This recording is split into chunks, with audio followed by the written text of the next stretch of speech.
one more.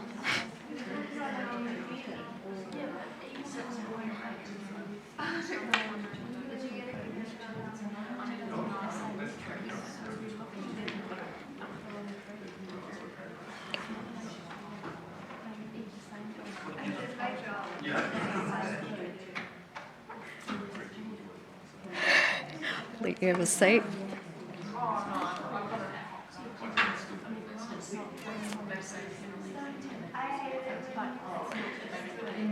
Okay, tēnā koutou katoa. Can I all have your attention? Thank you. Thank you so much for joining us here. I know that this is the last session of the day. I also know the content is a bit heavy, which is why we're going to aim to make this as interactive as possible and also hopefully engage in some lively discussion so that you feel included in this and just not being talked at for the whole time. I'm going to open the session first by doing a karakia. I'd like to acknowledge my people and do that. It's non-denominational, so feel free to just acknowledge it while I say it. Tū tawa mai I runga, tū tawa mai I raro, tū tawa mai I roto, tū tawa mai I waho. Kia tau ai te mauri tū, te mauri ora ki te katoa, haumie, huie, taike. Okay, well, we had a few last-minute changes, and my colleague Jane Foster was kind enough to fill in for Eleanor, who you will have seen her bio. So I'm going to take it upon myself to be her own professional hype woman and do her bio for her. Just so that you all know about the great work she did for Oxfam and a number of other organisations, and it gives you context for what she's about to share with you today. So Jane has worked for Oxfam as a country director for 12 years in the Pacific, Tanzania, and she held the position of program director at Oxfam New Zealand. She's also held a variety of different positions in NGOs, local government, and she's provided humanitarian and community and youth development services across New Zealand, the Pacific, Africa, and the Caribbean. During the time that she worked across different NGOs, she also worked as a director for ECPAT New Zealand, a chief operating officer at Civicus Global Alliance for Citizen Participation, a little mouthful, in South Africa, and she also was the head of youth affairs of the Commonwealth Secretariat for 5 years. She holds a BA in sociology and an MBA from the University of Westminster, and she's now serving as a board member for ECPAT New Zealand. So please welcome Jane for filling in for my boss, Eleanor. She's going to be amazing, I'm sure.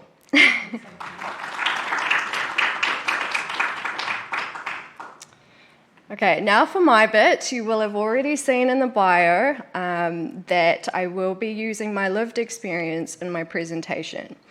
So while I am completing my master's this month, yay, I will be mostly speaking from a lived point of view. I am a child trafficking survivor, and so this is not theoretical. This was my reality at one stage in my life, and I need to acknowledge in myself the privilege I have to stand here today on behalf of other victim survivors who cannot stand yet and perhaps never will have the opportunity to do so.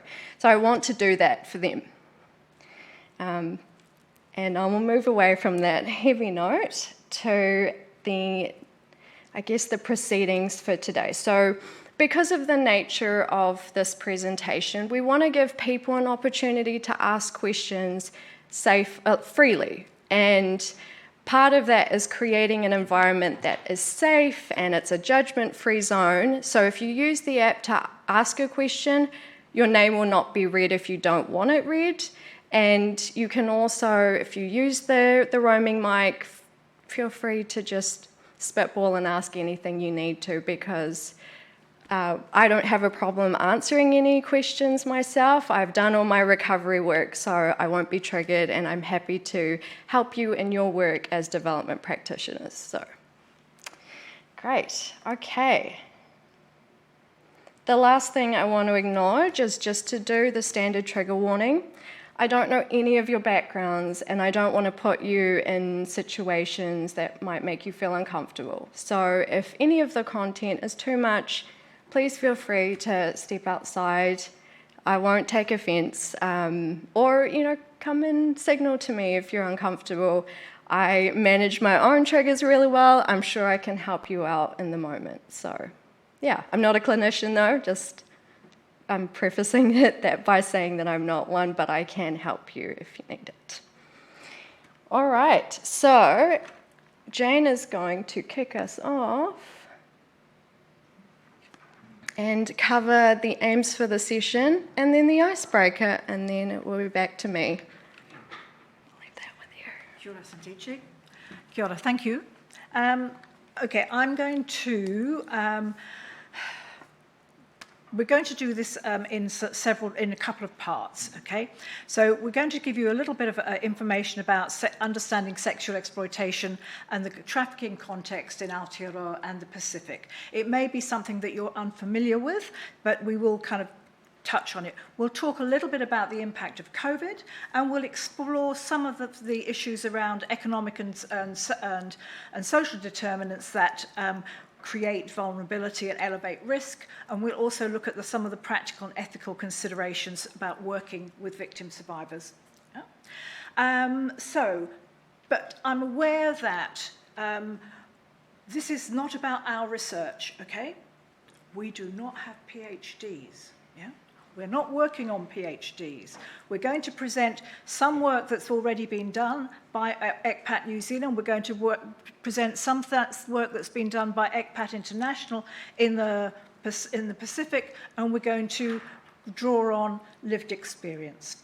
But first of all, you've all been sitting around all day. It's been a really, really sort of, sitting down, not moving day. So Etu, please stand up. Thank you. Now, the first thing I'd like you to do is, if you prefer tea over coffee, tea's that side, coffee's this side. Please, just divide. Yes, quickly, just a little bit of movement. Teas, coffees, teas. Actually, if you're indifferent to both, you can stand in the middle. Oh, maybe stay in the middle? Yeah. Okay. Okay. All right. Thank you. We get the drift.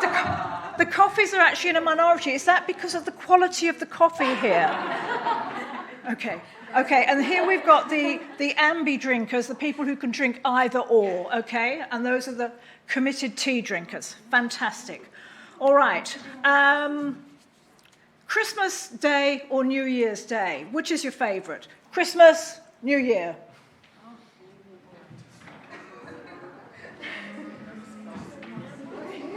Christmas, New Year? Neither? Agnostics in the middle? Yeah? Okay. Okay. Who'd like to tell me why they prefer New Year's Day? What's special about New Year's Day for you?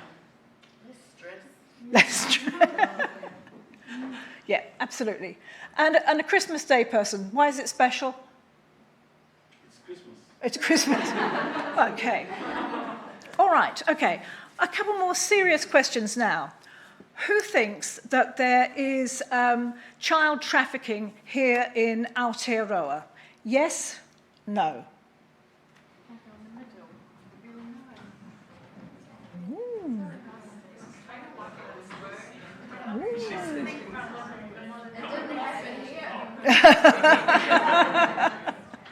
Okay, so people think that there is definitely child trafficking here in Aotearoa, yeah? Okay, has anybody sort of come across, is this sort of anecdotal for you, or have you come across sort of cases through your work, through other circumstances? Yeah? Anecdotal or direct experience? Anecdotal. Okay, fine. Do we think that there is child sex tourism in the Pacific? Yes, no. Yeah. Don't you love the exercise team? Yeah.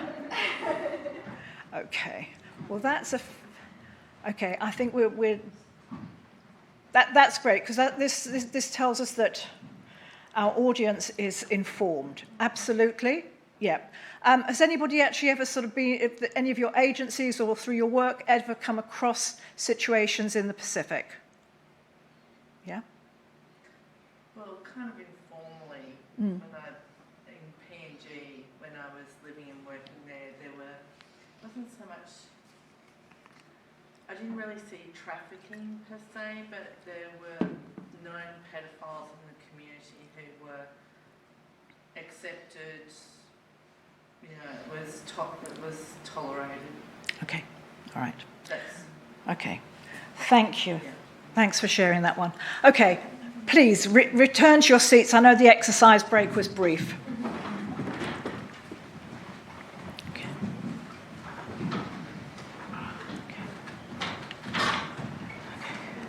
So I'd say that those pedophiles were Australians. Okay, all right. So many of you have probably may not have heard about sort of ECPAT and Child Alert. ECPAT was founded by a New Zealander, a wonderful man called Ron O'Grady in the 1990s, and over concerns over sort of men from developed countries going on child sex tourism holidays predominantly in Southeast Asia. From those beginnings, it's developed into a global network. It's a network INGO for anyone who was at the last session, of more than 122 sort of civil society organisations working in over 100 countries, and members work within their local context, working on advocacy partnerships, knowledge evidence, network development, and the voices of children and particularly survivors. Here in Aotearoa, ECPAT Child Alert, we work on the rights of children. We work at a national level, raising awareness about commercial sexual exploitation of children. We work with different agencies because the law has been changed and updated in terms of definitions of human trafficking and child trafficking, and we'll touch on that. We are funded exclusively by grants and donations. Thank you, J.R. Mackenzie Foundation North and a range of others. We have no government funding. So what do we mean? What is actually it is commercial sexual exploitation of a young person, tamariki, is when somebody under 18 is used sexually by an adult and the adult pays to do this. It's a trade. It may not be cash. It could be sort of food, clothes, accommodation, protection, love and support, or perceived love and support, and the young person may not see themselves as a victim, but sexual exploitation grooms young people by providing some kind of reward for their participation in that sexual act. So, anybody got any ideas about how this might look? What kind of examples might we see? Purchase of mobile phones. Absolutely, yeah. Things like phones and phone top-ups. Yeah? If we have lots and lots of young people at the moment who are, with our housing crisis and in transitional housing, are really, really vulnerable. Sort of lots of them are at risk in terms of being offered sort of, better places to stay, food, sort of clothing. There are lots and lots of things like this happening. There's a lot of what we call survival sex going on. So we have child sex trafficking, underage sex work, sexual activity for money or trade and exchange, survival sex in exchange for essential sort of basics of life. There is child sexual abuse material. We no longer call it child pornography. That implies consent. There is no consent. What people are looking at is images of children being sexually abused. There's non-consensual distribution of self-created content, aka sort of revenge porn, where it's very common now for young people to share intimate photographs, usually just intended for one other person. And it's a normal part of people's sort of relationship development. However, you will all have heard about revenge porn. Things go bad, photos or videos get shared, and there is sort of trauma, sort of mental health issues, the suicidal ideation, a whole range of things can result. There's sextortion, where this kind of material can actually then be used to bully or coerce someone into more sexual activities and more sexual exploitation. So that's the kind of thing that we're talking about. We don't really know how prevalent it is because there's very little research into it. It's very difficult to get any money to actually do that research or quantify it. It's difficult for survivors to come forward. It's very covert. Sort of what's happening is that there's a lack of victim and survivor cooperation with the criminal justice system. There are not clear and supportive pathways. Last year, 29 million reports of child sexual exploitation came out of the National Center for Missing and Exploited Children, which is a sort of US sort of clearinghouse globally, and about 9,200 were assigned to New Zealand. It's hard to measure, but we know it happens. We talk to social workers, frontline workers, we talk to the police, we talk to the Department of Internal Affairs here. So, what research has been done? In 2002, Dr. Miriam Safira, who was on the board of ECPAT, did some research on underage sex work, and we did some follow-up work sort of in 2004-2005, following the Prostitution Reform Act, where we could see the clear pathway to sex work through survival sex, particularly from young people whose homes were unsafe, already experiencing violence and sexual abuse. Dr. Natalie Thorburn, in her thesis in 2014, talked about underage sex workers, catalogued pathways into survival sex, and she found that most of those participants were first exploited as underage, and that nearly all of those children or young people had actually been sexually abused prior to entering into survival sex or underage sex work. And in 2019, ECPAT International, which is headquartered in Bangkok, undertook research with frontline workers throughout the Pacific. And we would really like to replicate that. We're intending to replicate that research nationally here in Aotearoa, and we're in conversations with Auckland University about this. It was a survey of frontline workers and then follow-up interviews. So the headline coming out of that was that 80% of the frontline workers had managed cases of child exploitation in the last 12 months. It was a small sample size, but showed that it'd be worth doing more research. Given that New Zealand's got a sort of major role as supplier of tourists into the Pacific, we have a responsibility to have a better idea of how CSEC, commercial child sexual exploitation, looks and how we might be contributing to it. We actually have legislation in this country that if someone is caught with material or exploiting and abusing a child in another country, they can be prosecuted here. Yeah? But we had that law in place for, I think, probably 20 years before anybody was actually prosecuted. Australia was much more diligent and vigilant in terms of prosecuting nationals who were identified in Southeast Asia.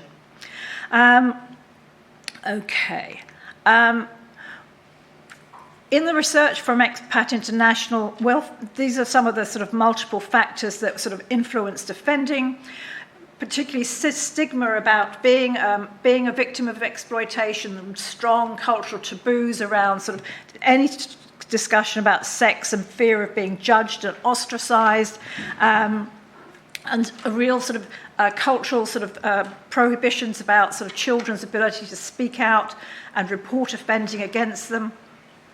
And of course, in many small communities, there's no sort of there's very little basic law enforcement systems. Like village courts are not equipped to actually deal with offences of this kind of nature. So that's one of the findings there. desperately needing more resources. All the frontline workers expressed an urgent need for much better funding and resources, as well as for authorities to adopt a more child-friendly approach. Need for law enforcement officers and for courts to actually make a process so that children and young people can actually navigate the justice system. I had a quick look at the UN Convention on the Rights of the Child today, and there's the optional protocol on child sex trafficking and pornography and child prostitution. And most Pacific countries have now fully signed up to the optional protocol. And they will at some points in the future be required to report on their progress. So actually resourcing this work is going to be absolutely vital. Otherwise, countries are going to be in the embarrassing situation of reporting to that they have made no progress. You could almost say the same thing here about Aotearoa. We have almost no specialised services available to the victims, survivors or victims of trafficking. We have no long-term services to support their pathways to recovery. So the availability of medical and legal services was rated a little bit more highly, but responses were still indicated that there's a real need for these child-friendly focused services. Other key recommendations were prioritising more research, getting evidence, doing more research, conducting training activities with parents and communities to equip them with knowledge and skills to make things more protective. We know that young people look at huge amounts of online sex material and pornography here in this country. Many, particularly urban communities in the Pacific, are extremely well connected, digitally. And there's no reason to think that young people's experience in, say, urban Suva in Fiji or in urban Port Moresby is any different to Auckland or small towns here. So for parents and communities to understand some of the risks, how predators operate online, is extremely important.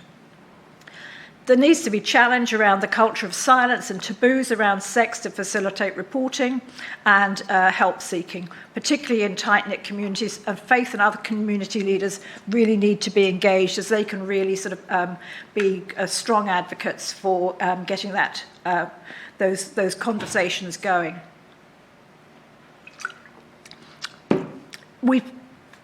They also recommended that that there's an increase in the legal minimum age of marriage to 18, because there are situations where children are married not necessarily against their will, but they are married into exploitative situations, perhaps with older adults, and perhaps that's not recognised. There was the Global Common Protect report earlier this year highlighted that there were really ongoing impacts of COVID, where people struggle financially, and we heard in a session that I was in earlier about sort of the real impacts of loss of income from tourism in the Pacific.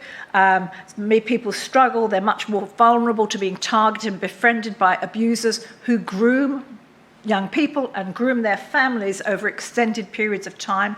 Periods of hardship, humanitarian disasters are all periods of time when perpetrators will actually target the vulnerable. So, I mean, and we've heard stories of sort of trafficking of children for sex in order to get money. Places have been reported sort of post-humanitarian disasters in parts of the Pacific, in Afghanistan after the Taliban took over. And particularly in countries that rely on income generated from tourism, governments have been forced to prioritise COVID response, and it's been very difficult for COVID response to adequately include preventive measures to prevent child sexual abuse and exploitation. Everything went home, everything went behind closed doors. Child marriage, child sex trafficking, and online abuse have all increased in the wake of COVID-19. Okay. So what we have been doing here in Aotearoa is we've been working with frontline workers and social workers, training them on identifying and responding to exploitation. We have initiated a community of practice where people who are coming across situations can actually sort of share their journeys and their pathways with others and get, support. There are, of course, protocols in the statutory agencies, but there are many youth workers, faith-based workers working without that kind of guidance. We involve frontline workers in our advocacy, and we're working with a number of different agencies, including MB, who are implementing our new human trafficking legislation to ensure that child trafficking and child sex trafficking is included. So those are some of the things that we are doing. So I'm sorry it was a real gallop through that, but I want most of our time to be looking at vulnerability, risk, and lived experience. So that was a very, very quick introduction. So if you could just turn to your immediate neighbour, yeah? And maybe just sort of say, what does this mean for your development practice in the region? I'm assuming most people are practicing development in the Pacific region, or maybe it's a bit further afield. Maybe just for a couple of minutes, and then maybe share with us what that might mean for your development practice. Yes, you're doing very, very well. You're actually moving it through it at such a rate that I don't need to fill in too much. Is this me? I believe so. Mm-hmm. Oh, yeah, okay.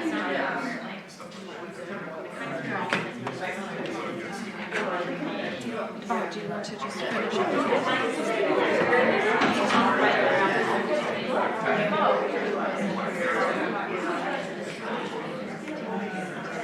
I might just go and talk to them.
your animated sort of conversations and sharing of information. I think that's really, really useful. I'm just going to do a very quick plug.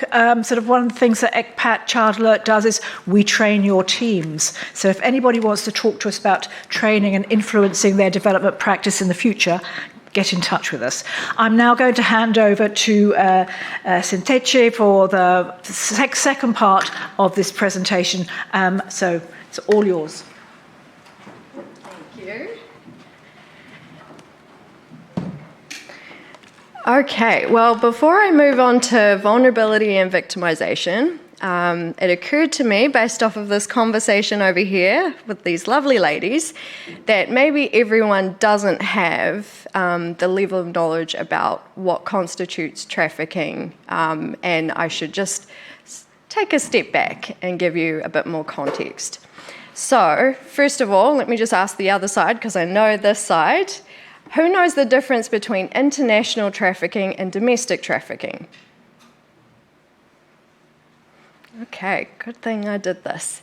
All right, so basically, the United Nations Office Against Transnational Organised Crime I'm not going to give you the definition verbatim because it's long, but basically it's defined as the transference of a child, harboring, abduction, things of that nature, of a child for the purpose of exploitation. But it does not have to, there's a bit in it that says or, it does not have to involve harboring a child for it to be considered trafficking. So it only has to have the exploitation component, which usually involves some form of financial transaction or some exchange of goods or services. And this can be something like, just acts of affection. That can be considered a transaction. And that would be considered the exploitation of a child and a form of child trafficking. So I just want to clarify that if you didn't, think about it in those terms, and why Jane was speaking to the slides in that way around sex trafficking and underage sex work, that trafficking exists in so many different forms. And so my lens on it is probably the more classic understanding of trafficking. I was the child that was kidnapped and held for ransom, and this did not happen in Aotearoa. This happened in the Philippines. And while I will be using more of a sort of tangata whenua lens on this too, because I'm Māori as well as Filipina, I will be basing my understanding of this on that context too. So it's sort of a more broader lens. And in terms of domestic trafficking versus international trafficking, international usually involves the transference across borders. So it doesn't have to be multiple borders, just the one. And with domestic trafficking, again, it doesn't have to involve movement. It can just be within a home. If there's some type of exploitation and it's in the home, then it's trafficking. The problem is that we don't prosecute it as trafficking because our laws are not fit for purpose at the moment. And that's something that I'm working on, and Jane and I are actively advocating for, is that we have a legal definition change of trafficking and we make the Crimes Act fit for purpose. So at the moment, we prosecute most trafficking under the Prostitution Reform Act, and that currently does not have the penalties that we need to hold traffickers to account. So hopefully that's given you a little snapshot and base level of knowledge to take with you as I cover vulnerability and victimization.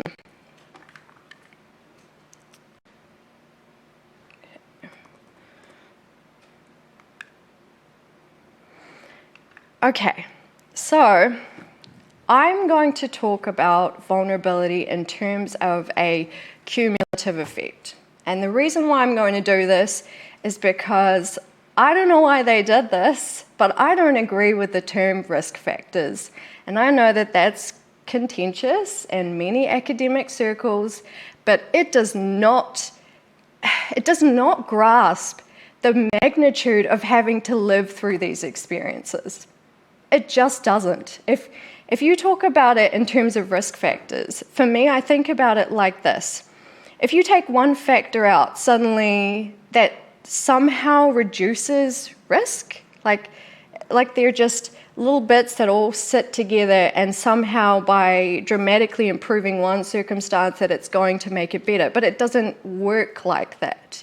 The way that it actually works is that it's an accumulation of these factors.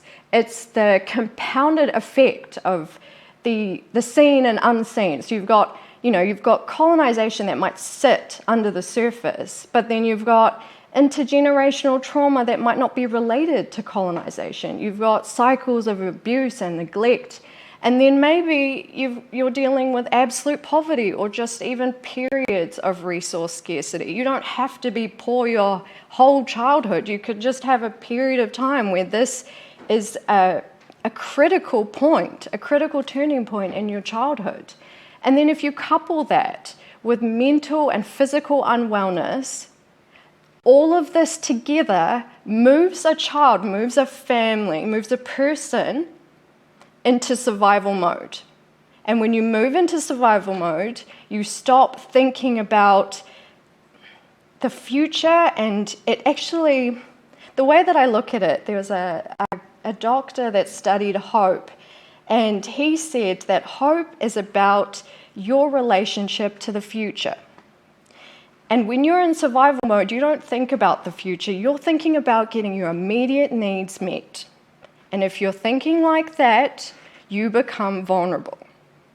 And I don't mean just to trafficking, I mean to any type of crime. If you're in survival mode, this is how it happens. This is how you become a victim of crime, of these types of crimes. I'm not talking about like petty theft, but these types of crimes.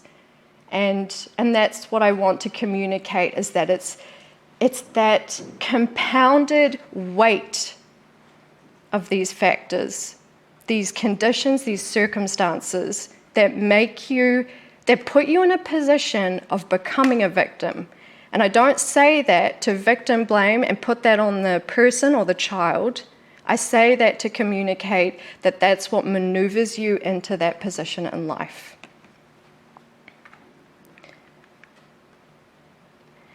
Okay, now the other factors I want to cover is how this relates more broadly to the Pacific region. Now we have some of this here, but I want to cover the cultural and social norms that also impact on the conditions that I mentioned earlier. So from the research that I've explored, which I feel supports my understanding as well, we've got cultural norms, like, let's face it, culture and all of these norms are all socially constructed things, so there's going to be differences, right? So in the Pacific, we've got what I describe, and this is not necessarily the exact terms, but this is how I interpreted it. We've got the difference between cultural duty and hierarchical abuse. And by that I mean, so with cultural duty, there is this understanding, I believe, coming from two collectivist cultures. There's this understanding that you have to engage in certain activities or norms to preserve a culture's integrity, your lineage, your sense of community, your sense of identity, right? And I see that as a cultural duty. Where it enters into the realm of exploitation is when you've got, say, in a tribe, a clan, a community, you've got hierarchical abuse, where, say, an elder, maybe the cultural duty is that you respect your elder. You respect that they have a position in authority, so you follow that. But where it becomes abuse is when that person uses it to then engage in abusive activities, exploitative activities, under the guise of culture. And that's where I see the delineation being, is that you have to see the signs where someone is using culture to abuse a child or a young person. And also, in terms of social constructs, we also have to consider the fact that in some cultures, there is a earlier sexual readiness age. So we've got children, I know in my own background, it was very commonplace to marry as a child or a young person. So, and part of that is being sexually ready at a younger age. These are all norms that are different from what we would expect in Aotearoa. So that's another factor, is the age of maturity and sexual readiness. And part of that is the fact that young girls in the Pacific will see sexual servitude as being a way to enhance their status, give their family more power and status, and within that, feeling like they have agency and control because they are doing something to enhance themselves and their family or community. And so I want to stress that what we might consider exploitation here would be different for someone in the Pacific who is seeing this as an opportunity to elevate. And I'm not saying that there won't be undertones of exploitation. I'm saying that you have to look at it through a different lens. As a development practitioner who may or may not be working with survivors or victim survivors in this space, it's important to consider that. And along those lines, we've got political marriages as well. So political marriages being, marrying into another family where that family also has status, and that can occur for children as well. So they may do this to preserve their line, their prestige within a clan, a tribe, again, a village, that sort of thing.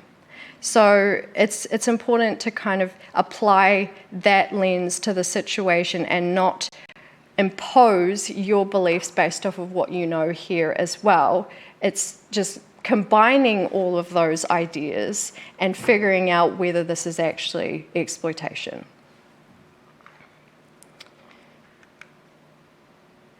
Okay, so now this is a big part of my role at the moment, other than advocating for legislative change. I am the project lead for Survivor Voice. So at ECPAT New Zealand, part of my role is to create a policy framework and best practice for engaging with victim survivors in the safest and most ethical way possible.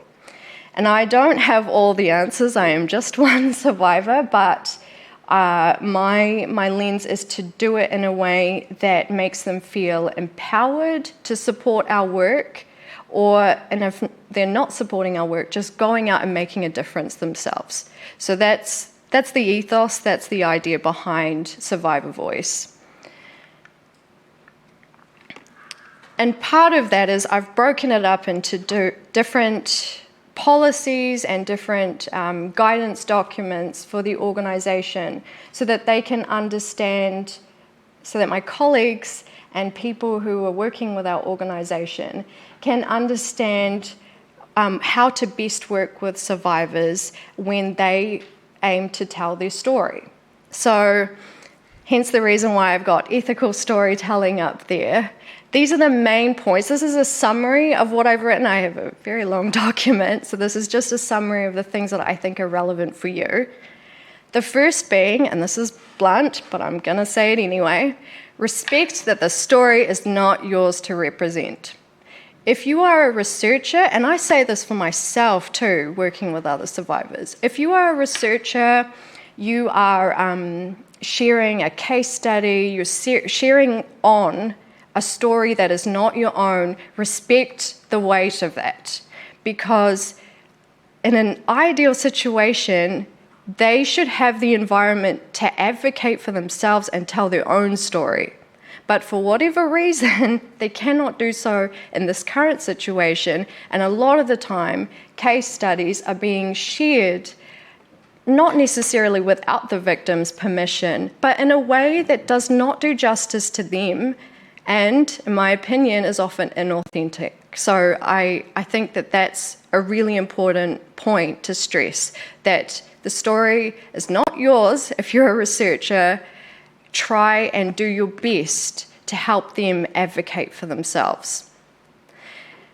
And again, that's my next point, which I've already pushed into the first one.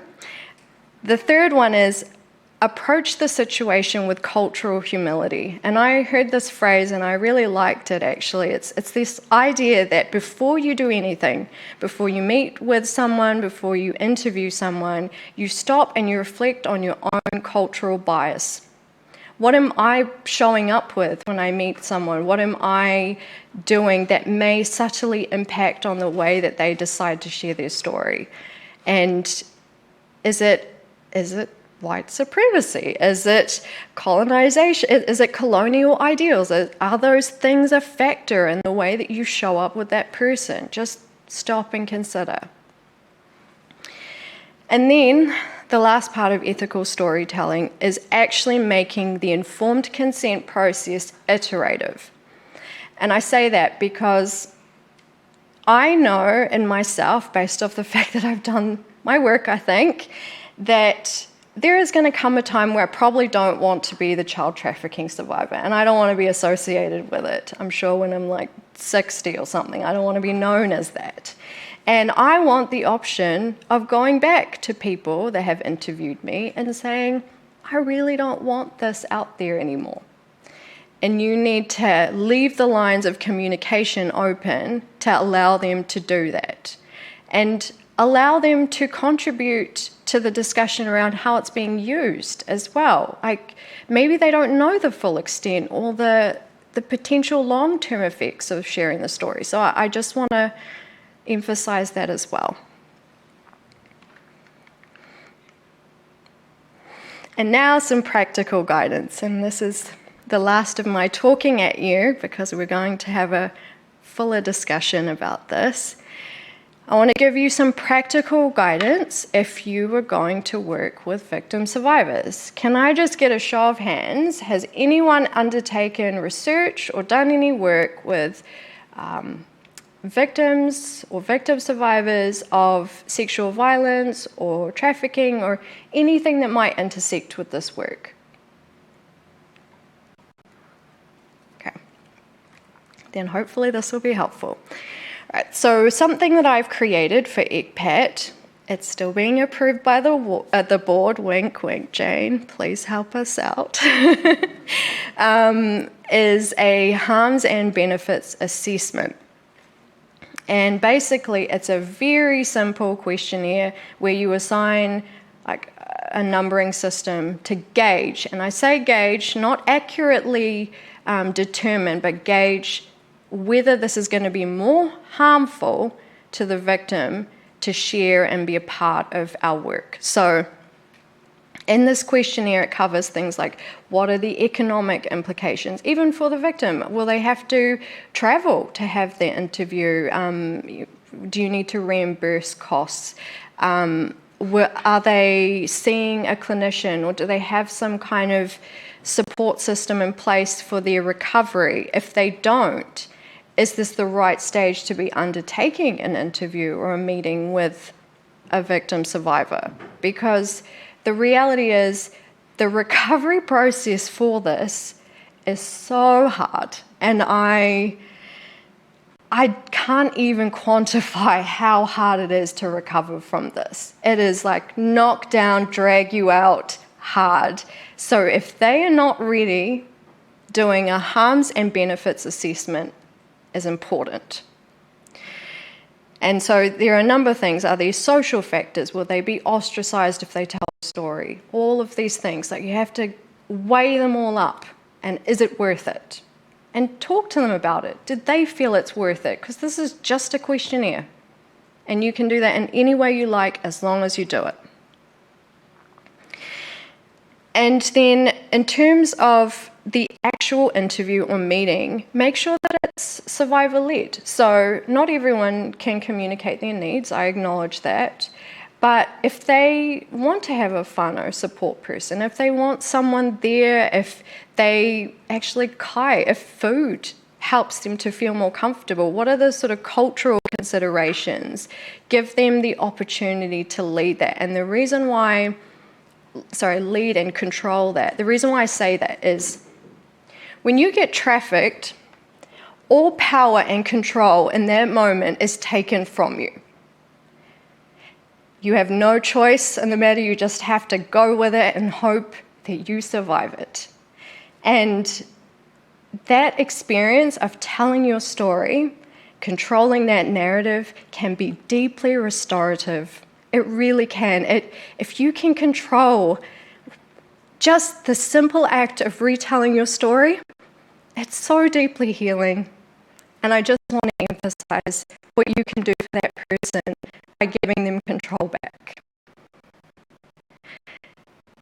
And the last thing I want to point out is that the questions that you ask, if you're going to ask probing or deeper lines of inquiry around their experience, is that oversharing and people-pleasing are trauma responses.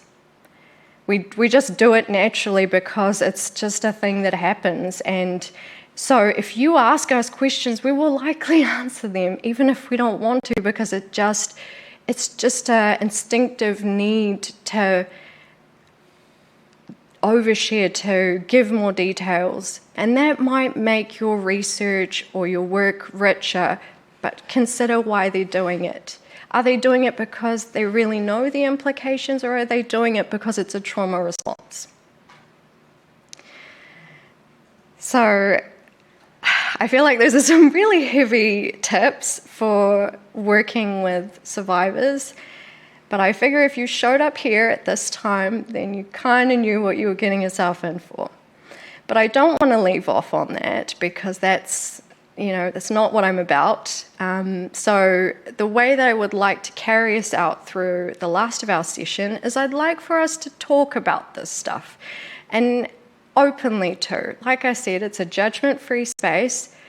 Please use the opportunity now to ask questions or talk amongst yourselves. How about we start with talking amongst ourselves and then go into questions, and then the last part of the session, I'm going to take you through a beautiful container exercise, which I do during my trauma therapy sessions, which after a really dark session, they help me to just feel grounded in myself, and I think that would be a nice way to leave us off. So how about we just talk amongst ourselves, then we'll get into a little bit of questions for a few minutes, and then do the container exercise to round off. How does that sound? Okay, I'll leave you to chat for a few minutes, and I'll maybe pop around.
Okay, everyone.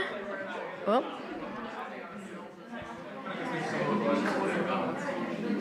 Can I get everyone's attention, please?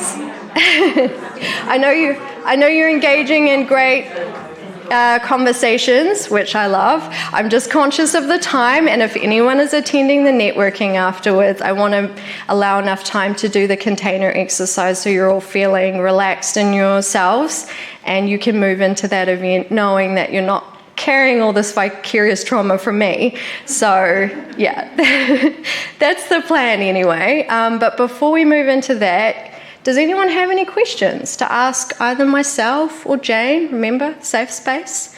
I just wanted to thank you for sharing. Sorry. I just really wanted to thank you for sharing sharing your truth and also giving us a different perspective. You know, Louisa and I were just talking about how we've never really perceived of trafficking in this much broader sense and a cultural sense. And it's been a really fascinating discussion between us. So, Oh, thank you. Thank you so much. I've learned a lot from this.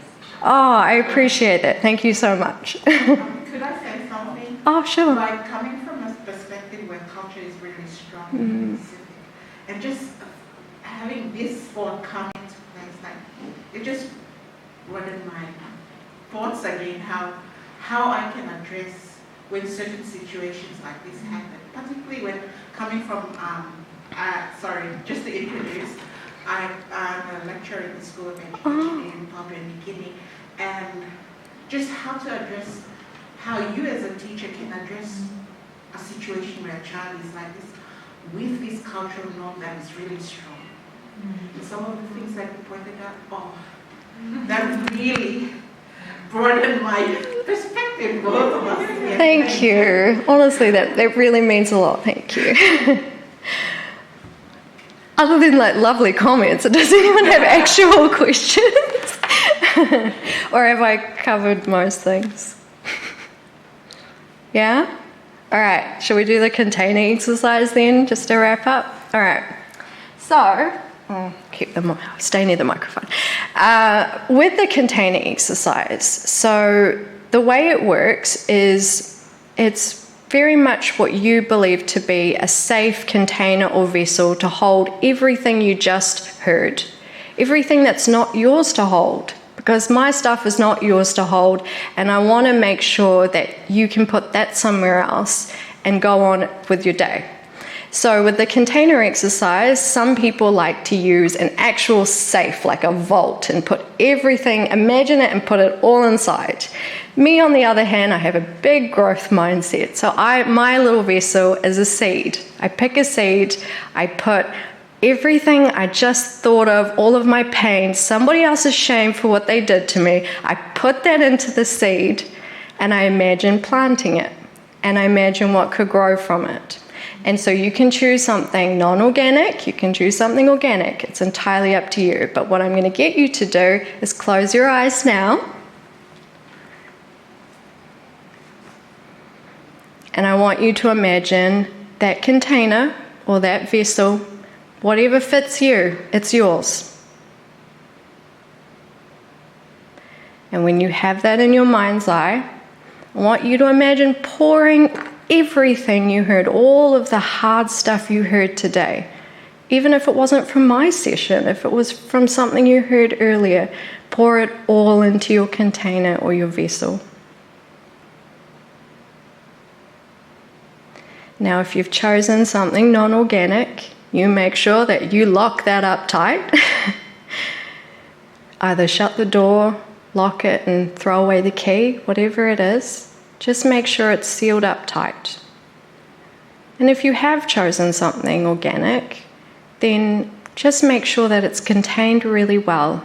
And if you choose to plant it the way that I do, imagine that.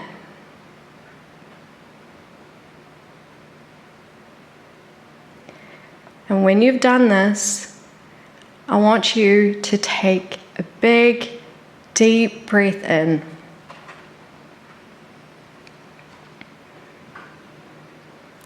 And then let it out. Big exhale.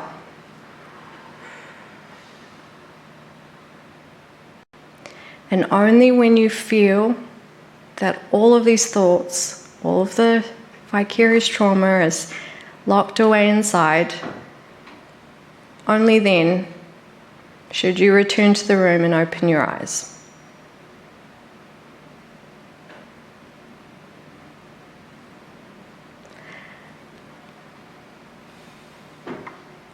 Okay, well, I think most people's eyes are open, so I just want to lastly thank you again so much for attending the last presentation of the day.